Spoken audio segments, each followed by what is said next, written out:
Welcome to Real Jam Radio. I'm Daniel, your host, and so happy to have you with us for this episode.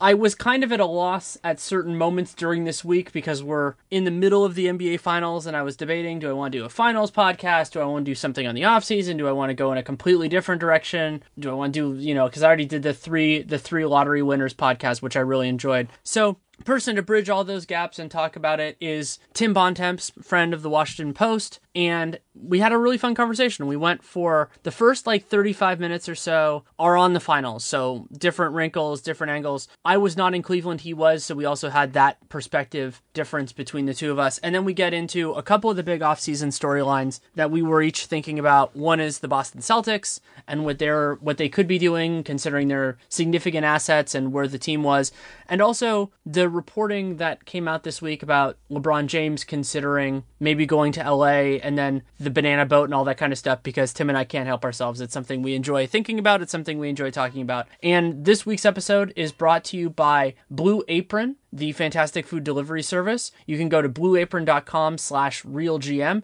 and you can get 3 meals for free plus free shipping on your first order. And ZipRecruiter. ZipRecruiter is a great way to apply for a job, but in this way, it's a great way to get employees. So you can go to ZipRecruiter.com/sportsfan and you can post jobs for free. Conversation runs a little bit over an hour. I hope you enjoy it. Thanks so much for coming on. Anytime, Danny. We're in between games 4 and 5 of the NBA Finals, and I've been thinking a lot about this series kind of during this off weekend, and as much as it's not something that I think you and I needed to be reminded of, I think that one of the benefits of game 4, not only the Cavs winning, but the way that they won, was this reminder of how special Cleveland's collection of talent is. Yeah, I mean, look, when you have LeBron James on your team, one of, if not the greatest player of all time, one of the handful of them, that's enough to have you stay competitive in a series against any team, even a team with the amount of talent that Golden State has. And while Kyrie Irving, I don't think is as good as any of the 4 stars that the Warriors have in a vacuum in terms of which player I think is a better player, the things he is good at specifically are a perfect complement to LeBron. And, that 1-2 punch, has proved to be a pretty devastatingly effective one for Cleveland. And, you saw that in game 3. You saw that in game 4. You saw that in the final 3 games of the series last year. And, that's the thing that is going to be fascinating to watch play out here is, can Cleveland do that again in game 5 on the road? Here in San Francisco, or in Oakland, I should say, where they've been drubbed all 3 times they've played here this year, or is it going to go the way those first 3 games have, and the Warriors are going to be able to ride their home crowd to finally finish off a 3-1 lead? Something else that ties in with that, which I find fascinating, is that Cleveland does so much of their damage, not necessarily through isolation, but the seams that are created are through those sorts of plays. Like Kyrie can break guys down one-on-one. LeBron is just a monster at everything, really, in that sort of a way. And that game works better in the playoffs because all of the stuff that happens off ball doesn't get called as much, and the stuff on ball always does because refs can't help themselves. I'm not saying they shouldn't call the on ball stuff. And so what Cleveland has done is, I don't think this is by design, but their approach just, it doesn't dissipate in the same way, and yet they are actively and enthusiastically using that disparity to their advantage when they're defending the Warriors. Yeah, I mean, if you go back to last year, right, when the Warriors lost to the Cavs, there were a lot of mitigating factors there, right? Steph was less than 100%. Andrew Bogut got hurt. Harrison Barnes couldn't hit a shot. Andre Iguodala, his back was messed up. Draymond Green got suspended for Game 5. But what was the thing that kind of hung over all that as a positive from the Cleveland side, right? It was that they had 2 guys, in LeBron James and Kyrie Irving, who could go get a bucket at any time and anybody. And in the playoffs, you need guys that could go get buckets. I mean, it's, for all the talk that there is about ball movement and intricate offenses and space in the court and, all the different combinations of things that have made, really took the game in a lot of different directions now and make it so fun to watch. When you're talking about the playoffs and you're talking about, getting down here to the bitter end, and you've got 2 incredible teams like this playing against each other, a lot of times the game reverts back to its simplest form. And in this case, it's, it's a matter of who can go out and get the buckets necessary to get victories.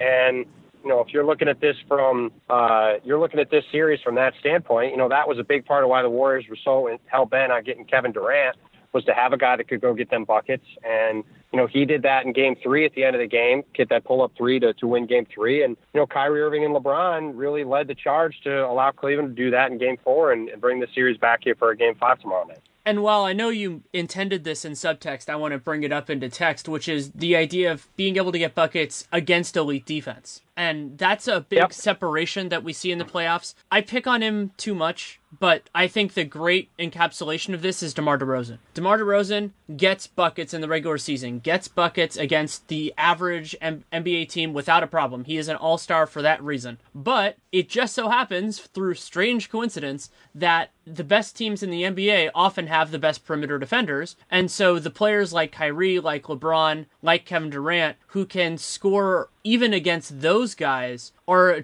a really special class and need to be appreciated as such. Yeah, that's why DeMar DeRozan is an all-star and those guys are Hall of Famers, right? I mean, that's the difference. Like, you can be DeMar DeRozan, who's a really good player, has developed into a far better player than I think either of us ever thought he was going to be. Better than a lot of people thought he was going to be. I mean, remember when he got a 4-year, $40 million extension off his rookie deal by Brian Colangelo and it got laughed at? And that quickly became a really good contract because DeMar worked his tail off and became a really, really good player. But, like you said, there's a difference between guys that can score against, average to good defenses and guys that can score against any defense. And those three guys you're talking about in this series, and Steph Curry, when he's healthy, factors into that too. But it's really those other three guys. They do things that few, if any, other players can do, and that's what makes them all special players. So I've made some hay over the last couple days you've been in Cleveland about the idea that basically I've articulated as Steve Kerr's conservatism. And you could call it that, you can call it a lot of different things. But I think that he has this approach where, he wants to dance with the people who brought them there. And that is not only in terms of personnel, but also in terms of system. And I think that the Warriors would not be where they are without him. I make no bones about that. I think he's the second best coaches gets complicated, but he's one of the best coaches in the league, I'll put it that way, and is essential for what they've done. But what's frustrating sometimes with the Warriors is that they're pretty devoted to this, even though they can do the more basic stuff. And at this point in the year, unlike in April or much less in November, that more basic stuff can work better just because the officials are actually going to call stuff. Steve Kerr is a lot like the two guys who taught him more about basketball than anybody else, Phil Jackson and Greg Popovich, in that those guys all have one common thread, which is that they all believe in playing basketball a certain way, and they don't believe in changing that for anything or anyone. And I think that the way Steve approaches this is a really good example. Like, you're right. Like, this is the same guy that was throwing different guys in the game in Game 7, and this is the last year. And this is the same guy that, isn't really willing to just be like, yeah, let's just run Steph Curry pick and rolls all day, or let's go to the depth lineup for large stretches of the game. And I think it's because he believes in kind of adhering to a certain set of philosophies about how things should go and how the game should be played. And, as he believes that, it kind of dictates the way that he approaches how he coaches the game, right? And, I think that comes up time and again. And it's also why I said a lot of times when Mike Brown was the coach, I didn't think that Mike Brown was really going to hurt the Warriors because he was probably going to be more willing to go to the whip on their star guys in a way that Steve probably wasn't. And, I think the Warriors are better off with Steve Kerr as a coach. I think that they're probably going to win Game 5 tomorrow, close the series out in 5, as I thought they would before the series started. But, it's, there's nobody that's perfect, I guess is the way I would put it. And like Greg Popovich, I think that you can look at Steve and see that, his blind spot is probably being a little too dogmatic and believing that the way he wants to do things is the way that they should do things, and they shouldn't really adjust from it until, the very end. And, the Warriors have made adjustments in the past, putting Andre Iguodala in the starting lineup for Andrew Bogut in games, the end of the 2015 finals, putting Bogut on Tony Allen in the series against the Memphis Grizzlies that year too. I mean, he's done some stuff that's really out of the box and unconventional that people didn't expect, but far more often, he's going to stick to what he believes in. And I know this kind of falls into part of your philosophy, but I don't think it's a coincidence that those changes come when his team is losing in the series. I mean, remember last year, in that Spurs Thunder series, I covered that whole series and was just going, when are the Spurs going to go small? And they didn't go small until the second half of Game 6 when they were down 25, and they still almost came back in that game. But you just kind of went like, where was this the whole time? And I think that's why to me, watching Steve is really a reflection of watching Phil and Pop, in that those guys all believe in what they believe in, and they're going to stick to it really no matter what. I hadn't thought of this until now, but there's another connection with that, which is the idea of the year-to-year part. So you just talked about how the Spurs were reluctant to go small until too late. The Warriors won a championship with Andre Iguodala in the starting lineup, Draymond at center. The next year when they faced Cleveland, they didn't go back to that same lineup until things went haywire. And they were still ahead in the series, but it was, when Bogut got hurt, when Draymond was suspended, those sorts of things. They didn't go to it really until that point. And so it ties in with the same thing of we're going to go to our thing, and the new information, it's so interesting because people often think about oh, you're being critical of Kerr, it means you think he's not a good coach or anything like that. No, far from it. Nobody is perfect, and what he is good at is far more important than what he is bad at. It's just that what he is bad at comes into focus because he is good at many other things and gets to coach elite talent, so he gets to be at this stage. If Kerr was coaching a different team that never made it to the playoffs, we'd never have this conversation. So it's a good problem to have, but you just have to deal with it. But the time part of it, I think, is interesting too, because the Spurs it took them a while to go small this year as well. Less time, but yeah, and I wouldn't even say that it's something Steve is bad at. I think it's just that this is his philosophy. I mean, some people are willing to junk things up and try a lot of different stuff, right? Rick Carlisle's a good example of that. Eric Spoelstra's a pretty good example of that. Those are guys that are they're kind of constantly tinkering. People like Pop and Phil and Steve that's not the way those guys operate. They believe in, you have a system, and if you play within that system, good things are going to happen. Right? I just think it's a philosophical thing. It certainly led Steve to get criticized. I mean, I criticize him plenty for playing guys like Festus Ezeli and Anderson Varejao at the end of that series last year. And, he hasn't really gone to the death lineup that much, and stuff like that you could look at and say this is a problem for this team. But I also think just looking at it, that I think a lot of times we're too quick to say that this coach is making the wrong decision on some of these lineup stuff, and we don't have all the information as to why they are or not making them. I think the better way to look at it is that, for a guy like Steve, it's pretty clear his philosophy, to your point, is to, say, hey, we've got a great team. We've won a boatload of games playing a certain way, and we're going to play that way until we absolutely can't anymore. And while I think that, I think conservatism is kind of a funny way to put it, given his political beliefs, but I think it is kind of a good way to describe the way he is coaching this team. And I do think, in some senses, I think in some ways you can look at it as trying to give confidence to his team, right? And that, I think if you just say, look, we're going to be fine if we keep doing what we're doing, I think, you guys could see that as a, hey, you know what, we are going to be fine because this is what we've done all year. We're going to keep doing it. We're going to win. You can look at it the other way and say, at some point you got to look at the situation, realize you got to change things. But, it is a really interesting, to me, it's much more of a philosophical discussion than a right or wrong discussion. And it will be fascinating, especially if, let's say, the Warriors do somehow lose Game 5, then that philosophical discussion is going to really start getting louder. Right, and it's a feature, not a bug for Kerr. Exactly, and that's the whole idea. I mean, you can see it different ways, right, but I think that's an important distinction to make. And the other test that's going to happen, probably not with the Warriors for a couple of years, but it will happen with the Spurs maybe as soon as next year, is how does that change if their teams are less talented relative to their opposition? I think that's why the OKC series was so compelling for me. Both the Warriors one and the Spurs one, actually, back-to-back.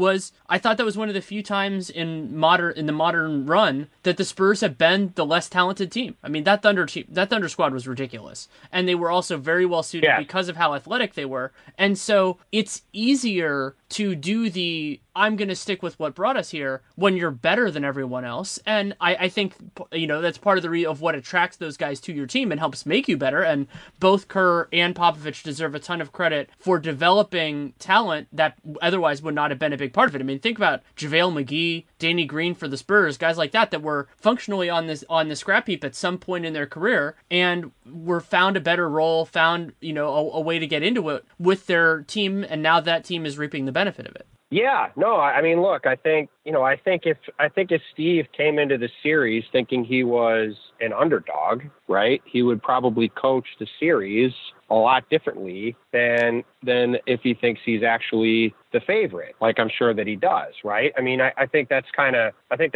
human nature. I think that the way you look at it, it's that you have to look at it through the context of whether or not these guys are on the team that's expected to win. I think, you kind of saw in the series against the Warriors. I think the Spurs are going to be willing to try a lot more different stuff before Kawhi Leonard got hurt. Obviously, things changed a little bit after that, but I think when teams like that are down and they're kind of in a our backs are against the wall, let's just try stuff situation.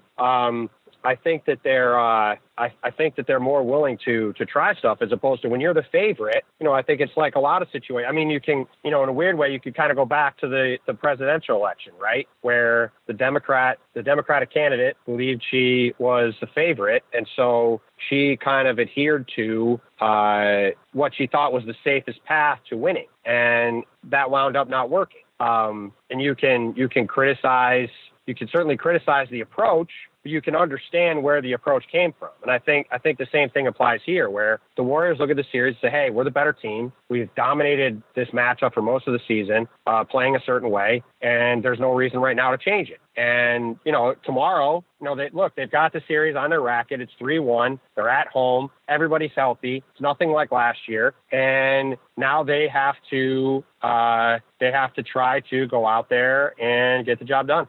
I can't believe you're going to bait me into talking about politics, but you hit exactly the right button. And so what I'm going to say is my overall philosophy with everything really is try to get every advantage you can. That's why you've referred to me before as a basketball anarchist. And part of the reason for that is just because I'm so pragmatic that's the way that I do it. However, it is very important to note that is much easier to advocate for from press row or from your couch or from the chair that I'm sitting on talking to you right now than it is when you're the coach of the team. Having a cohesive philosophy works in that setting. And so I completely understand why Kerr is the way it is, which is why it's so interesting for me, because he and I line up on so many things, but this one part, which is central to basically to his identity as a coach, and then I think to my identity as an analyst, we disagree on.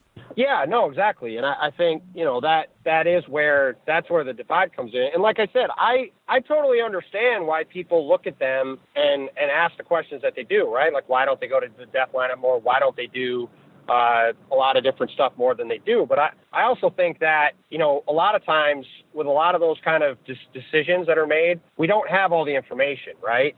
We don't know if they have talked to their medical people and decided that Draymond can only play X number of minutes at center or his body's going to wear out, right? We just don't know that kind of stuff. So I'm with you. I'm with you on a lot of the things in terms of the game to game, why is this being done? But I do think we have to remember that in a lot of these situations, we don't have necessarily all of the information to know why decisions are being made and what the calculus is. Because, look, obviously the Warriors have a lot of smart people, including Steve, and they don't want to lose these games. So, I mean, I'm sure if all of the data was telling them, look, if we could play Draymond 40 minutes at center, we're going to win, it's hard for me to believe they just would ignore it and say, we're not going to do it. So it is an interesting tug of war. And like I said, tomorrow is the great test. If they come out and win this game tomorrow and close out this series,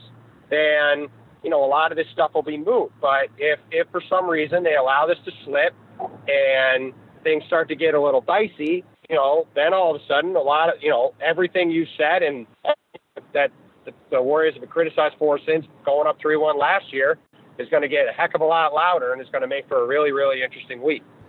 I want to get into that in a second, but one point I want to make before we do is the best example for me of the what we don't know is Andre Iguodala's knee, because there is a very real possibility that the reason he's only playing 21 minutes is because the medical staff doesn't think he should play more than that. It's impossible for us to know because nobody's ever going to give us an honest answer at this point, but it's another piece where there is just a divide between what we have and what they have, and I don't want to necessarily give deference, but I think you have to acknowledge that there are more elements in play than that we can ever know.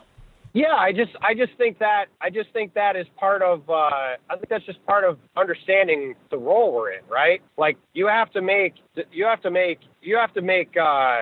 look at the situation and make judgments on what's happening when you try to have as much information as you can, but you don't have all of it. And, we don't know just like last year, everybody kind of knew that Steph Curry wasn't 100%, but nobody quite knew to what degree he was healthy.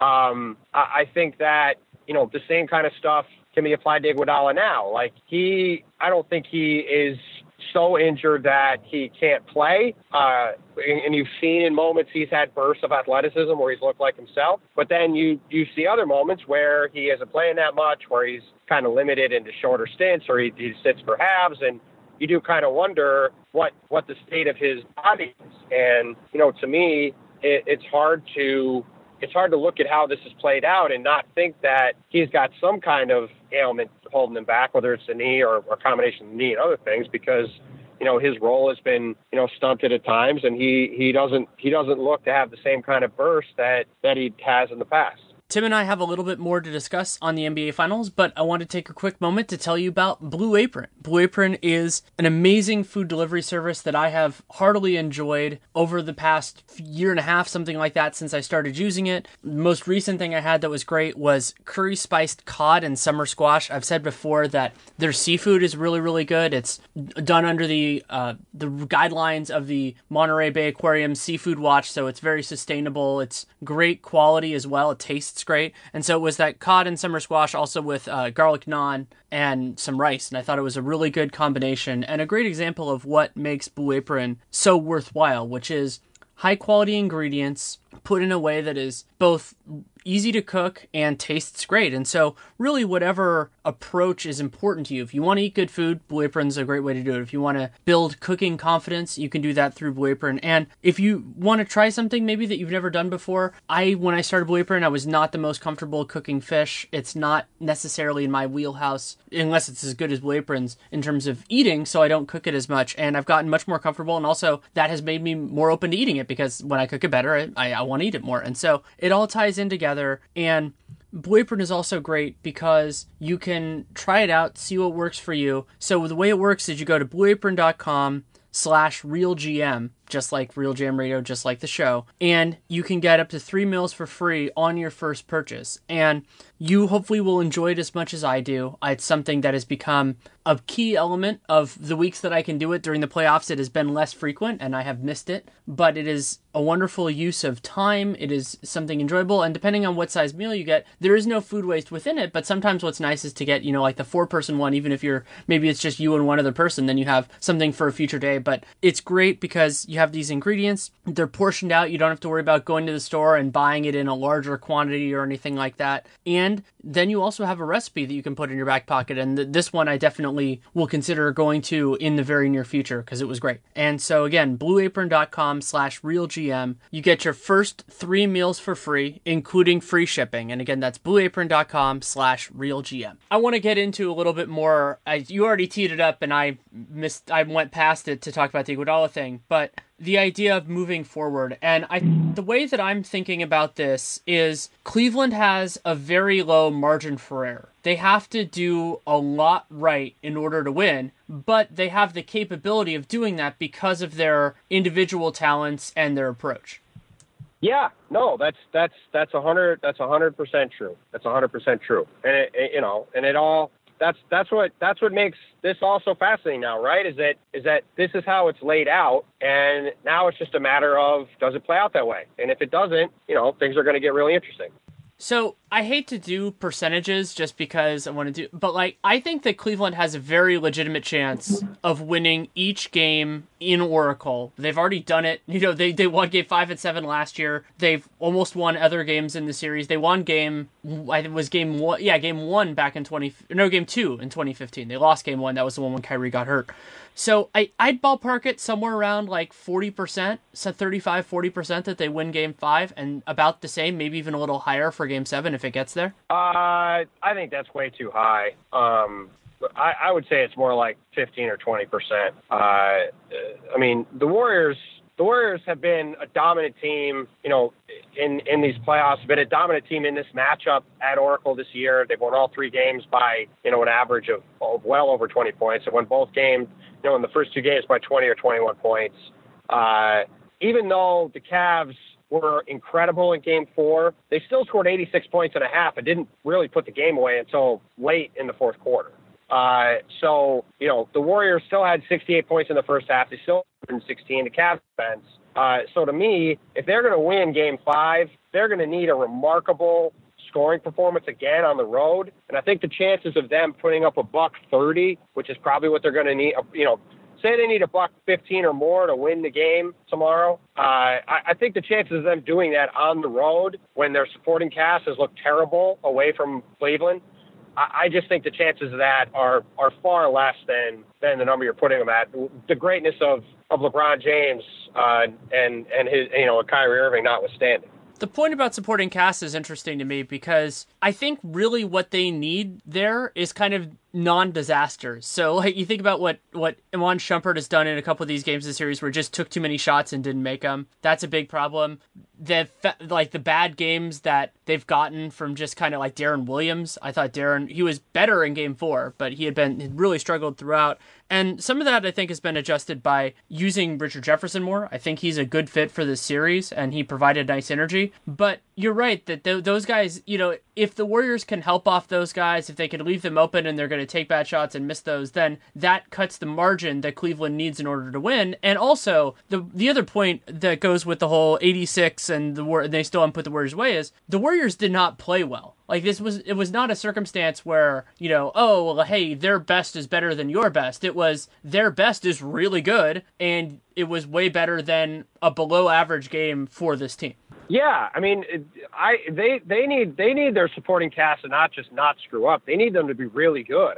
J.R. Smith was great in game 4. Tristan Thompson was far better in game 4 than he had been. Kevin Love was great in game 4.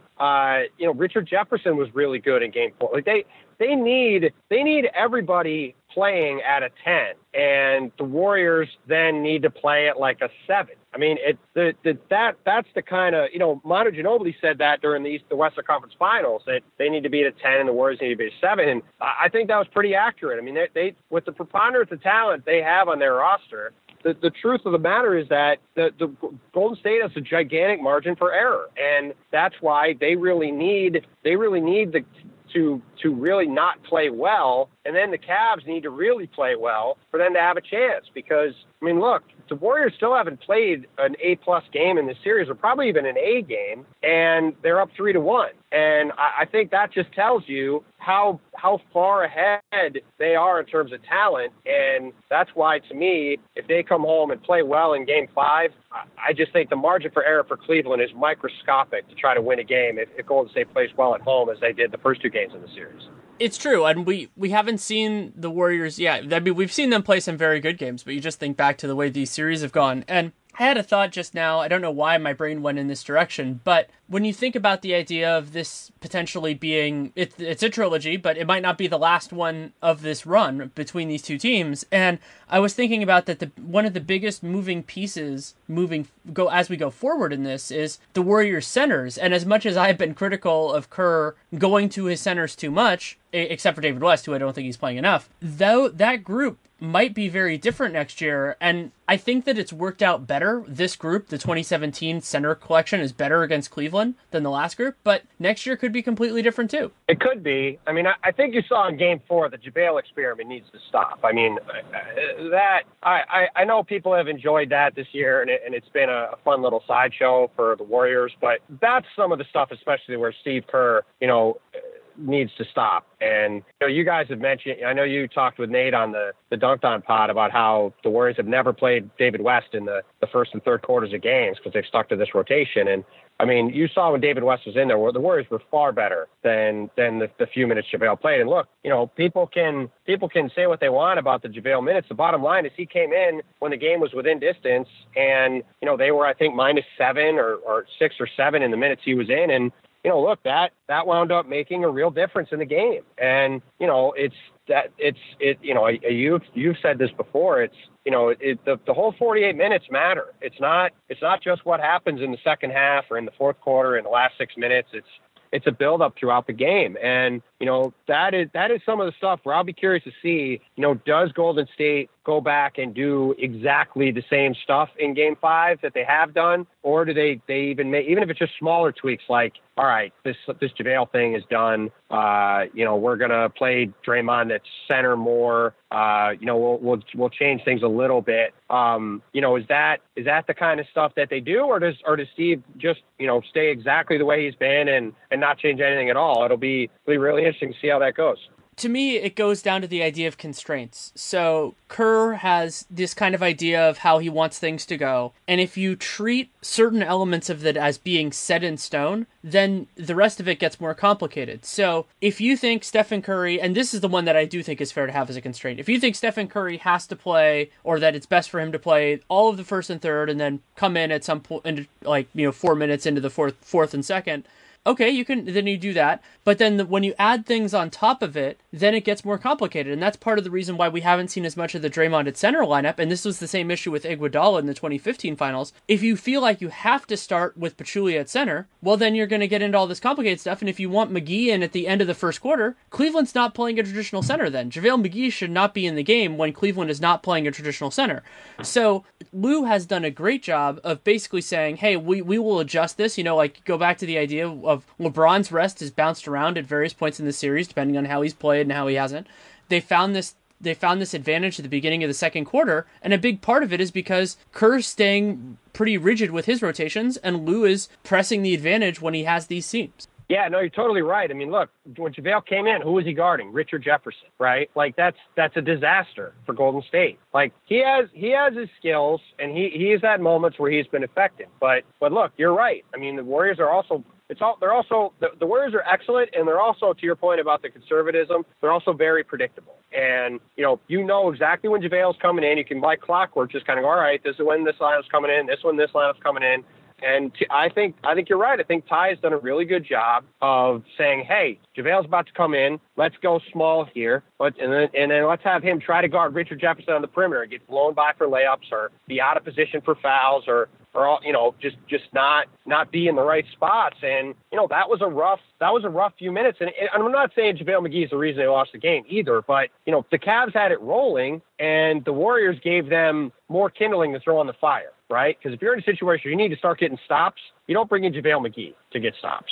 And I just think, and to your point, the Cavs have done a really good job of attacking the Warriors because they know exactly what's coming when it's coming. And I think if Golden State even switches that up just a little bit tomorrow, even if they don't play JaVale or they switch up their lineups a little bit, I think that could really make a big difference in Game 5. The poster child for this in this series is Ian Clark. Ian Clark has had a nice year once the Warriors figured out the second unit rotation with him instead of Sean Livingston, who was ill-suited for that role, being largely off-ball and more of a catch-and-shoot guy. That's just not what Livingston does.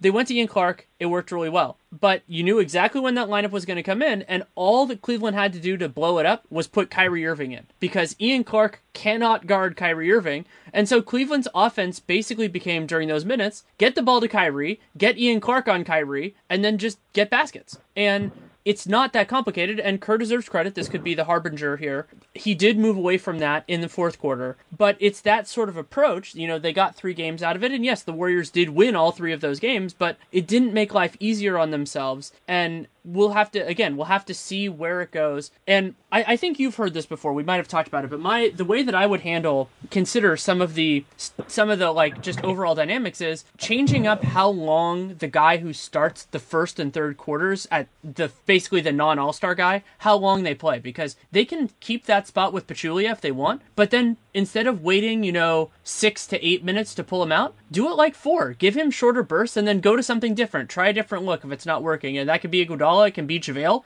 I think JaVale in that lineup might actually would work better than where they've been putting him so far. Of course, Andre Iguodala would work well there too.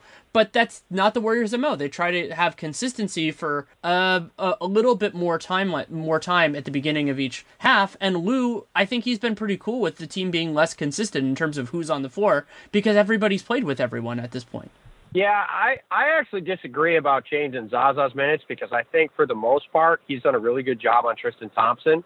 Tristan obviously played much better in Game 4, but Zaza is a really good matchup for Tristan because he's they kind of do the same things. Tristan's obviously more athletic than Zaza, who really can't jump over a phone book, as I think Nate is fond of saying. But his energy level and his activity on the glass has done a nice job for most of the series of neutralizing Tristan, which really, I think for all the shots that the Cavs made early, I think Tristan's activity level really kind of created a lot of that.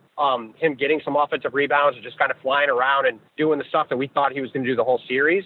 But to me, I would play him. If you want to stick with West at the start of the second quarter, that's fine. And then I would just be playing small. I mean, that's what I would do personally. I would try to, I would try to go small there. What I would maybe do is flip flop the Draymond and Durant minutes and have Durant come in at the start of the second quarter instead of Draymond, and have Draymond play small there instead of McGee, right? The second half of the first quarter. When Zaza comes out, just have Draymond slide over to center and just play small then. And then have David West come in and then have Draymond come in and play small in the second quarter who comes back, right? Like, to me, I think that would be a much better allocation of Golden State's minutes than having McGee come in and then having Draymond only play, playing, at power forward most of the time instead of getting him a lot more minutes at center where he can really disrupt a lot of what Cleveland is doing.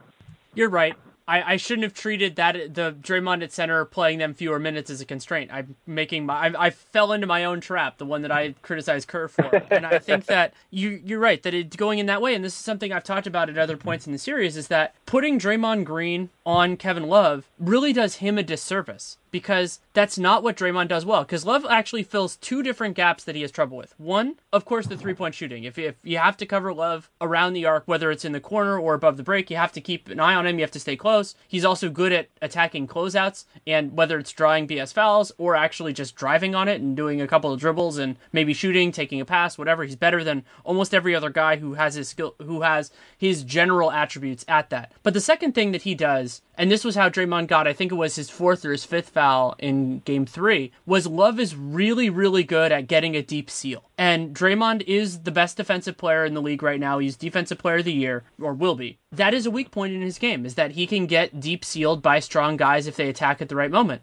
So he can't help as much, and he can get victimized in that way. And I actually think he's fouling more in his current defensive spot than if he were playing center.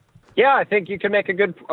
I think that's a good point. I mean, I think Kevin Love, because of the role he's in and the team he's on now, I think he's actually become a very underrated player. Obviously he has some issues with the way the NBA is going in terms of his ability to switch on defense and some of the limitations he has there. But look, this guy averaged 25 and 15 for a reason, right? I mean, he can play, and he's a really good.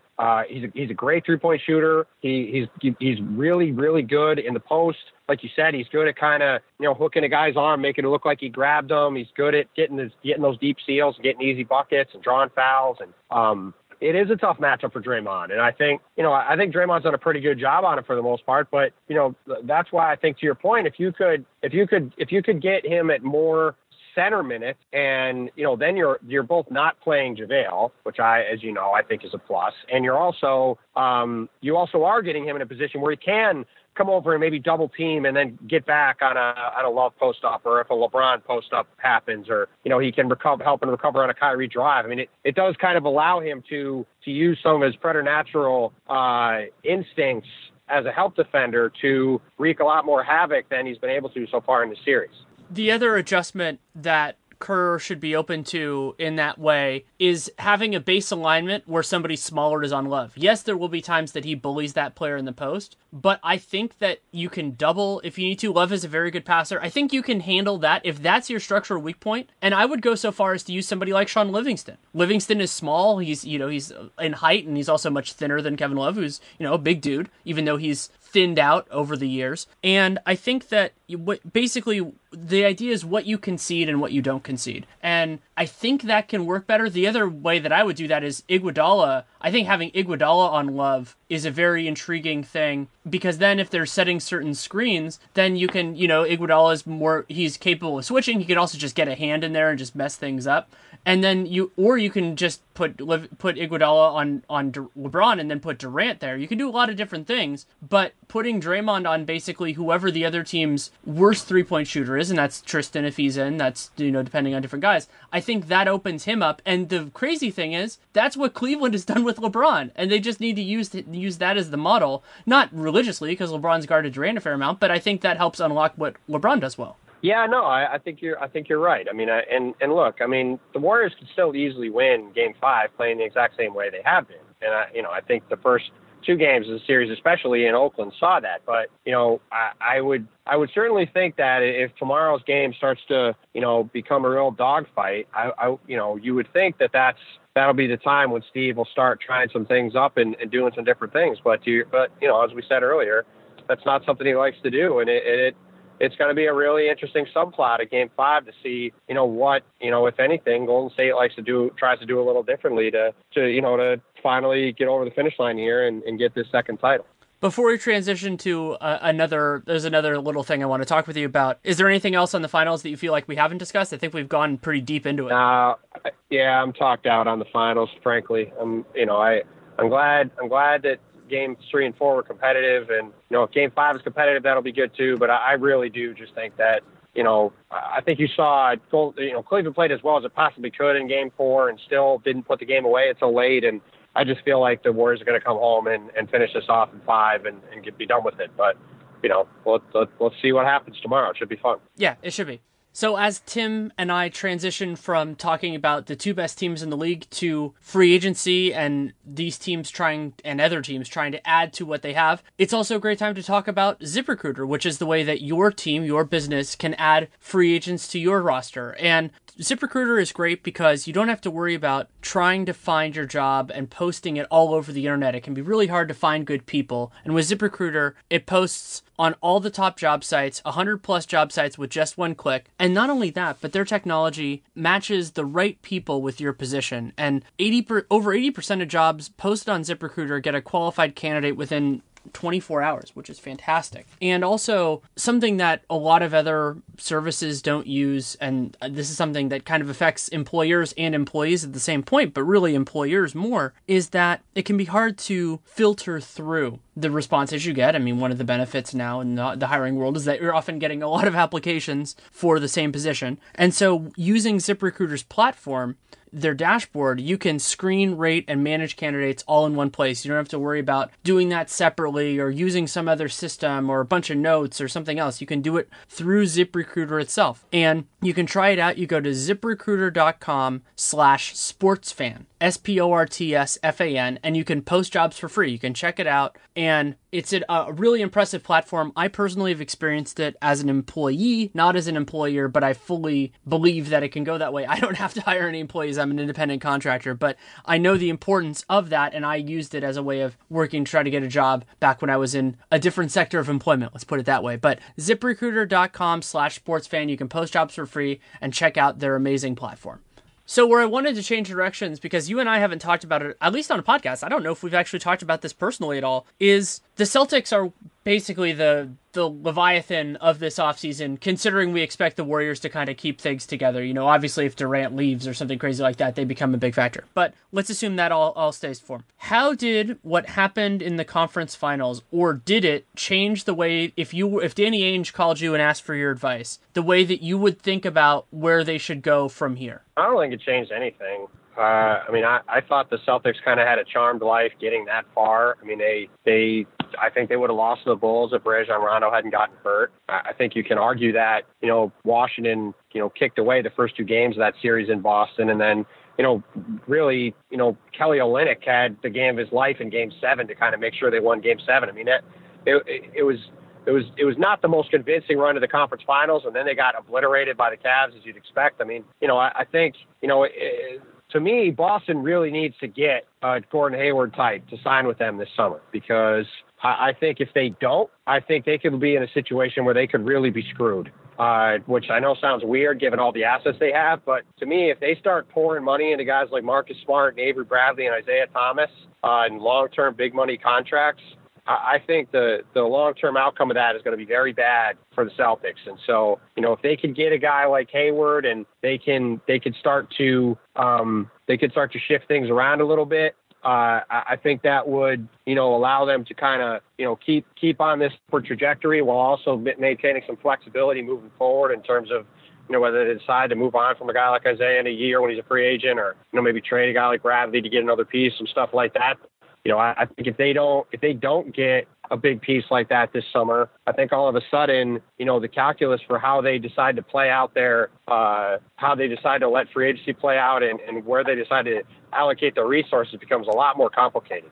That's all fair. It changed the way that I thought about it for the simple point that I think they're a little bit further away from being in the mix with not specifically Cleveland, because I think, Cleveland's its own thing, but also the Warriors. And I mean, I think that if you're going for win now, you're going for win now with the idea of being the best or the second best team in the league, and ideally close enough to the best team where if you're second, that you have a fighting chance, and probably better than a fighting chance.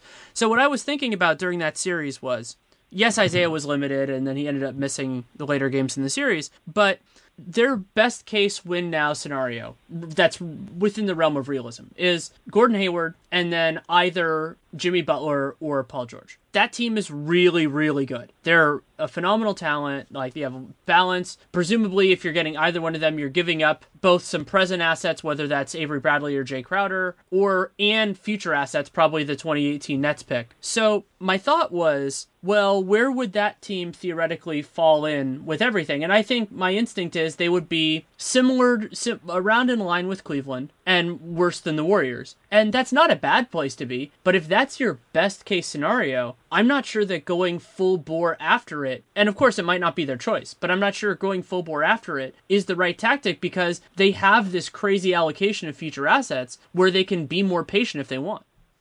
Yeah, I've never really been that high on them all year. I don't think they're very close at all. I think Isaiah Thomas is a player that allows you to get to a certain level, and then you can't really get beyond it because he's a hopelessly bad defender who also needs to have the ball in his hands a lot.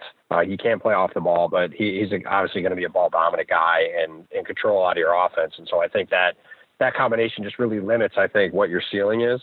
Whereas I think if you look at their overall picture, right, they just don't have a lot of talent. They have a lot of okay players and solid players, but they don't have a lot of high-end players. And, I think, if Isaiah Thomas is if you say you get Paul George and Gordon Hayward, right, if Isaiah Thomas is your third scorer, he's not nearly as effective to me as if he's your leading scorer, because then that really makes that balancing act with his defensive issues really starts to get out of whack.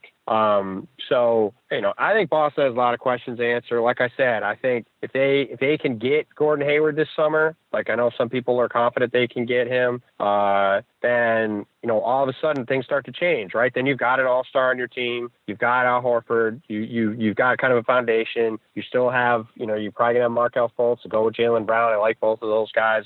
So you got an interesting mix there, even if you're not that close.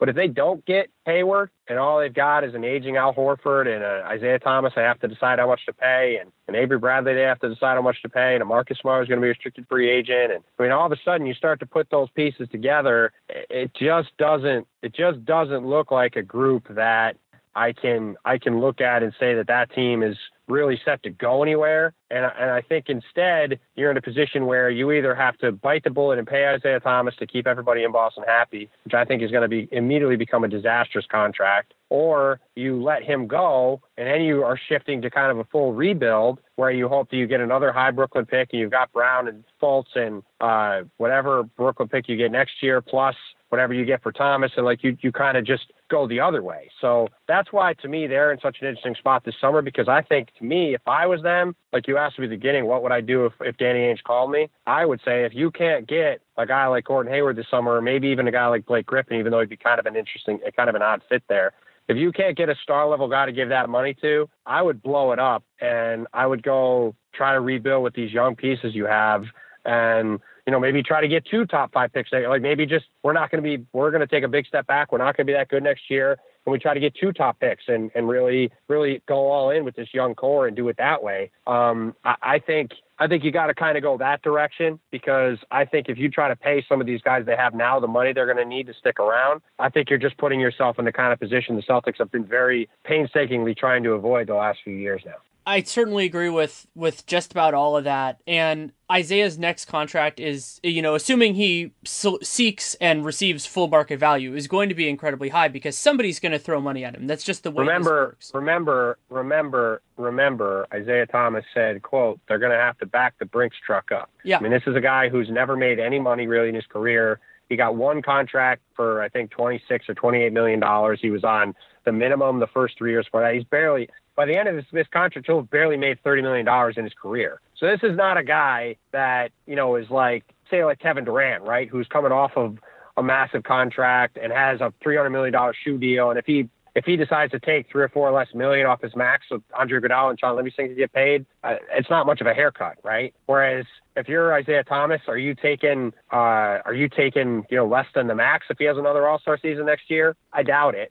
That's the time where he says, look, I'm 28, 29. This is my chance to set up, multiple generations of my family. Is that you gotta back the truck up and give me my money. So, I'd be surprised. I'd be stunned if, he remains in Boston on some kind of a discount deal. And that's going to be one of the stories of the next couple of years, is that, we've had this time due to the cap spike where players have not had to make hard choices. And Gordon Hayward might be one of the few who has this. Either way, you could say, the Jazz, it's a wonderful situation. They can pay him a lot of money. Boston's a wonderful situation. They can pay him a lot of money. Once Boston and the Warriors are now kind of out of it, I think it's going to be a little while, unless the Sixers hit on everything, for a player to have that sort of thing. So for Paul Millsap, for maybe Serge Ibaka, for some of these other guys, the rubber's going to have to meet the road somewhere. And I think the best representation of this is Chris Paul. Chris Paul is going to have to make a very different decision. He's not going to get everything he wants. He can stay where he likes to live, but he's not going to be on a championship contender. He's not going to get everything he wants. And what he prioritizes is going to be not only important for him and for the Clippers, but for the entire league. Yeah, it's very true. I mean, and to me, I don't see him going anywhere. I know there's some conjecture about the Spurs, but I mean, people have to remember Chris Paul wrote into the CBA the ability for himself to get a 5-year max contract. So unless the Clippers just decide they're not paying him, which I would be awfully surprised if that was the case, then I just can't see any of that happening anywhere. And he's going to take his massive deal and he's going to be, living in LA and living the good life. And who knows, maybe in a year or two, he can get some of the other banana boat guys there. Yeah. I mean, that will be really interesting to see how that plays out.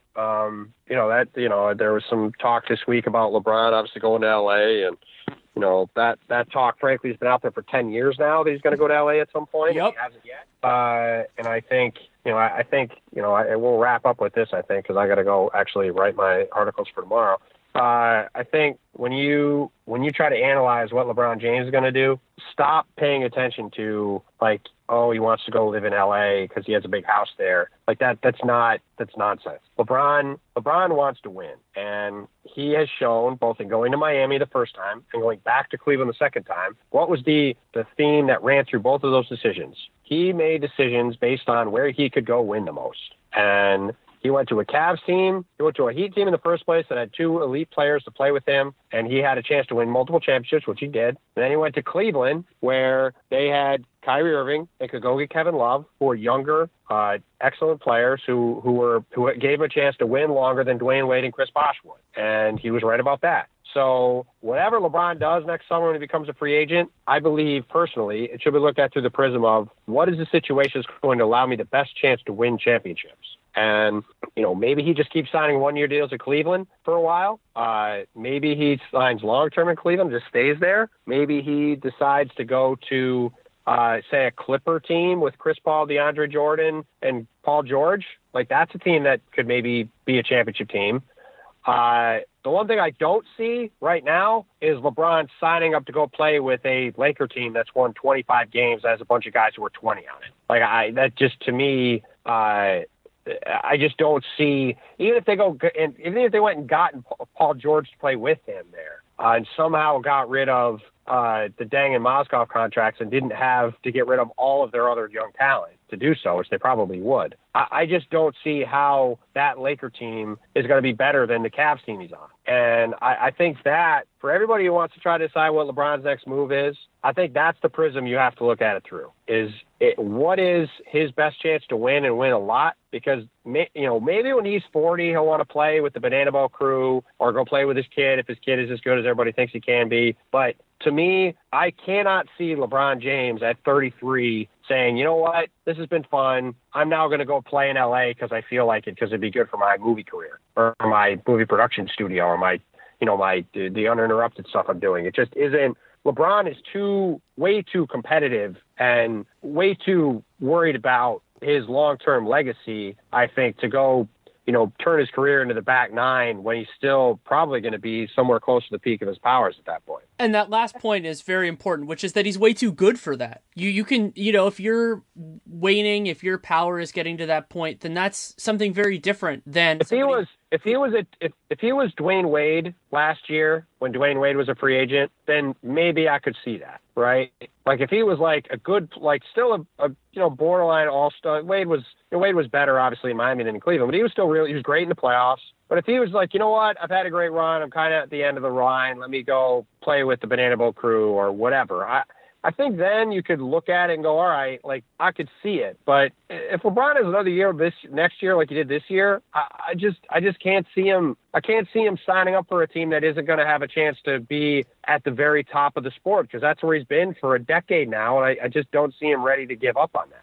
And along those lines, the last point that I want to see is who of the Banana Boat crew, and we'll exclude that the Miami guys all took a little bit less in 2010 to play together. Who is the next one of them to take a pay cut, and why do they take a pay cut? Because right now, we haven't seen that. We haven't seen Melo take less money. He took a little less, but, like a real discount, got that no trade clause. LeBron, he's gotten paid awfully close to his full max. Chris Paul has gotten his. Wade, I think Wade got as rich a contract as he would have realistically expected from almost anywhere. So they're entitled to do that. I will never criticize players for choosing that. But when somebody of that group takes a pay cut, I assume it'll be to play with one of the other guys, but who knows? And that could end up shifting the power dynamic a little bit. But I also think that other than, two of those four guys are getting too old to really make the waves that they would have if that had happened a couple of years ago.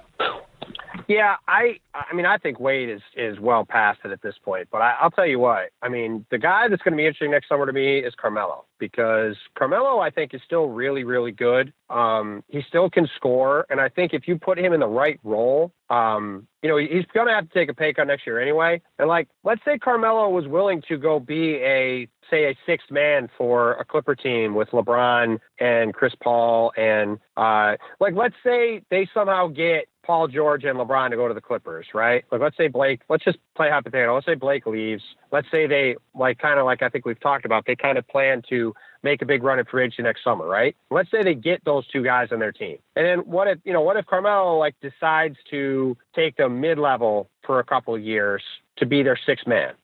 You put him in a role like that where he can come off the bench and score against second units, he could be terrifying, even though he is going to be 33 or 34 at that point. Kind of like a souped up version of what Joe Johnson was for Utah this year, right? That to me would be really, really interesting if he's willing to do something like that. Now, we'll see if he is or not. But yeah, I think by next summer, given how Wade's season went this year, he's going to be looking like a guy that's probably, going to be not exactly the most sought after player and isn't going to be chasing big money, especially now that the cap is flattened out. We don't have the same kind of spikes in free money we did last year. But, Carmelo is a guy that, I really think could be an interesting piece next summer. And if he does decide to go team up with, say, LeBron somewhere else or do something like that, things could get really interesting. So that whole crew is going to be interesting to see what happens next summer. And the 2018 class with, probably Wade and Marcus Aldridge and Carmelo and LeBron and Paul George, DeMarcus Cousins. I mean, there's a lot of big names. DeAndre Jordan is a free agent. There are a lot of big names that are going to be on the market next summer. And it will be really, really interesting to see where all those guys decide to go and what they wind up doing. And a lot of big names that are looking like they're going to be open to changing their zip code, which is very interesting. And that hasn't happened in a little while. Yeah, that's also true too. I mean, you could see everybody stay put, but there's a lot of stuff going on between now and then, and it's going to be, as we know, the transactional stuff never stops. So it's going to be really interesting. Absolutely. Thank you so much for taking the time. Anytime, Danny. Happy to do it.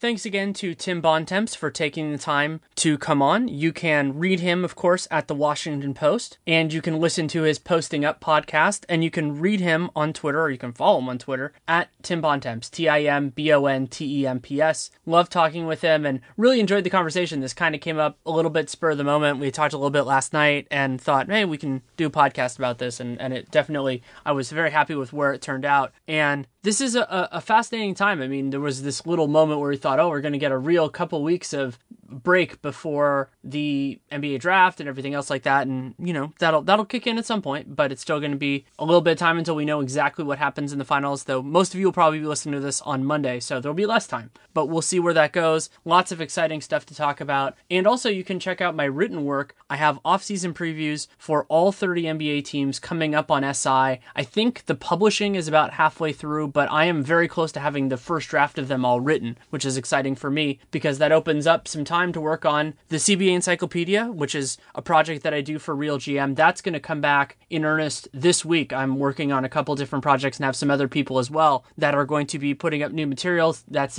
meant to be more of, as it says, the CBA Encyclopedia. So it's in-depth pieces explaining specific topics. And so I don't know exactly which ones are coming out at which point, but the goal is to have a much more fleshed out version of what I'm already very happy with for July 1st. And so that's kind of the new push. And then there'll be some updating. And also I'm going to go back through and adjust some of those based on the new collective bargaining agreement, which is a good impetus for me to actually get my act together. And I've gone through it pretty on a cursory way at this point, but I need to go through it more. And so it'll be a nice motivator to make sure that happens. And you can check out the great work that everybody else is doing. And then you can also listen to Dunked On, Nate and I going game by game through the NBA Finals and then off-season previews. We did the Lakers on tonight's podcast, so that's one of the big ones, and we talked about Frank Ntilikina, interesting combo guard out of plays on the French national team and played in Strasbourg, and so lots going on there. And then you can read my work also at The Athletic. That's where my Warriors and / NBA Finals content is coming out, so lots going on as always, and not exactly sure where the podcast will go next week. I think it really depends on what happens in the NBA Finals. It could be a retrospective on the Warriors, could be just this remarkable series, maybe it's still going,